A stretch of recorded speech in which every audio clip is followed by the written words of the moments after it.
قرآن کی عظمت کے چند پہلو، یہ 4th ایپیسوڈ ہے۔ قرآن کی عظمت کی تیسری وجہ اللہ کی کتاب اللہ کے بندوں کو آپس میں ملاتی ہے، تعارف کراتی ہے۔ قرآن کہتا ہے، سورہ النساء پہلی آیت میں ترجمہ ہے، لوگو اپنے رب سے ڈرو جس نے تم کو ایک جان سے پیدا کیا اور اسی جان سے اس کا جوڑا بنایا اور دونوں سے بہت مرد و عورت دنیا میں پھیلا دیے۔ یہ آیت انسانوں کو بتا رہی ہے کہ تمام انسان اللہ تعالیٰ کے پیدا کیے ہوئے ہیں، اس لیے سب برابر ہیں۔ اور دوسری اہم بات یہ بتا رہی ہے کہ تم سب انسان ایک ہی ماں باپ کی اولاد ہو، اس لیے سب ایک ہی ہیں۔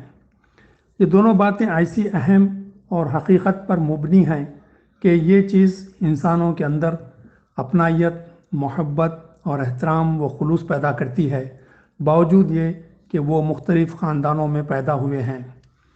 یہ دو حقائق انسانی معاشرے کو عدل و مساوات کی مضبوط بنیاد فراہم کرتے ہیں، جس پر معاشرے کو تعمیر کرنے کی ضرورت ہے۔ اللہ تعالیٰ کے منصفانہ، معتدلانہ، رحیمانہ، کریمانہ اور حکیمانہ تعلیمات و قوانین کے ذریعے جو عین انسانی فطرت کے مطابق ہیں، جو تمام انسانوں کے لیے ہیں، جو انسانی معاشرے کو بہترین آداب زندگی اور دستور حیات دیتی ہیں، جس سے انسانی زندگی کو امن و سکون میسر آتا ہے۔ آگے چل کر قرآن انسانی برادری کی وحدانیت کی حفاظت بھی کرنا چاہتا ہے۔ چنانچہ سورہ الحجرات آیت 13 میں انسانوں کو چوکنا کرتے ہوئے کہتا ہے، لوگو ہم نے تم کو ایک مرد اور ایک عورت سے پیدا کیا اور پھر تمہاری قومیں اور برادریاں بنا دیں تاکہ تم ایک دوسرے کو پہچانو۔ در حقیقت اللہ کے نزدیک تم میں سب سے زیادہ عزت والا وہ ہے جو تمہارے اندر سب سے زیادہ پرہیزگار ہو۔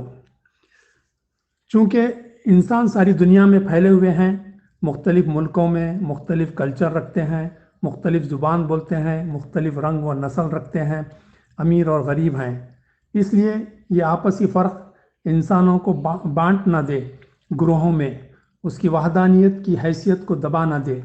اس لیے اس آیت کے ذریعے قرآن چوکنا کر رہا ہے کہ یہ فرق فطری ہے، جس کا ذکر کر کے صاف شفاف الفاظ میں بتایا جا رہا ہے کہ صرف شناخت و تعارف اور آئیڈینٹیفیکیشن کے لیے اس فرق کو استعمال کیا جائے۔ اس فرق کو لے کر تنگ نظری و تعصبات کا شکار ہو کر اپنے آپ کو چھوٹے چھوٹے گروہوں میں نہ بانٹ دو اور آپس میں نفرت کا شکار ہو کر اپنے لیے تباہی کا سامان نہ کر لو۔ اور صاف بتایا جا رہا ہے کہ ان شناختی علامات کو لے کر انسان کا مقام انسانی برادری میں اونچا نہیں ہو سکتا، بلکہ جو اپنے پیدا کرنے والے سے ڈر کر اس کی خوشنودی کے لیے دیگر انسانوں سے محبت و عزت اور ان کی خدمت کرتا ہے، وہی پسندیدہ انسانی گروہ ہوتا ہے، اللہ کی نظر میں بھی اور دوسرے انسانوں کی نظر میں بھی۔ یہ ہے قرآن کی عظمت کہ سب انسانوں کو محترم اور مساویانہ مقام دیتا ہے اور سب کو ایک بنا دیتا ہے اور سب کو بہترین قوانین حیات دیتا ہے، ربانی قوانین۔ یہ قرآن کا بہت بڑا کنٹریبیوشن ہے انسانیت کے لیے۔ قرآن نے ایک طرف انسانیت کو وحدانیت کی بنیادیں دیں اور دوسری طرف وحدانیت کو نقصان پہنچنے کے اسباب سے بھی انسانوں کو چوکنا کیا۔